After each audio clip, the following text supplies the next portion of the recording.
નવસારીના લુણસુકઈ વિસ્તારમાં આવેલા ઐતિહાસિક સરબતિયા તળાવના 7 કરોડના બ્યુટિફિકેશન પ્રોજેક્ટ પર સ્થાનિક કોર્ટે વચગાળાનો સ્ટે આપતા મહાનગરપાલિકાને મોટો ફટકો પડ્યો છે।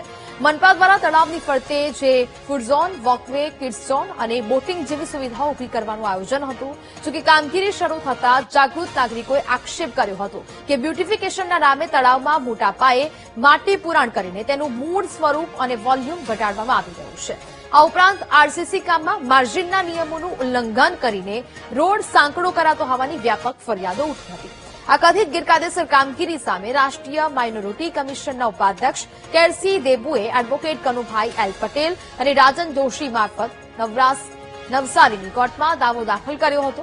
મનપા પ્રશાસનને અગાઉ નોટિસ આપવા છતાં કોઈ ખુલાસો ન કરાતા કોર્ટે મામલાની ગંભીરતાને ધ્યાને લઈ તળાવની સીમાથી 30 મીટર સુધીના વિસ્તારમાં ચાલતી તમામ કામગીરી પર વચગાળાનો સ્ટે આપી યથાસ્થિતિ જાળવવાનો કડક આદેશ કર્યો છે। કોર્ટે નોટિસ અને સમન્સ પાઠવ્યા, પોતે હાજર ન થયા, એમના તરફથી કોઈ લેખિત જવાબ કે ખુલાસો 30/5/2026 સુધી ન આવતા નામદાર કોર્ટને અમે વિનંતી કરીને એક તરફી કેસ ચલાવવાની અમારી અરજી મંજૂર કરાવીને આજે સવારે નામદાર કોર્ટે સ્પેશિયલ કોલ આઉટ કરીને આ મેટર ઉપર નામદાર કોર્ટ સ્ટે મૂકે છે। સ્ટે એટલે જે કંઈ કામ ત્યાં ચાલે છે તે બંધ થશે, યથાવત સ્થિતિ જે સ્થિતિ છે તે જ્યાં સુધી નામદાર કોર્ટ બીજો નવો હુકમ ન કરે ત્યાં સુધી એમણે જાળવી રાખવાની રહેશે।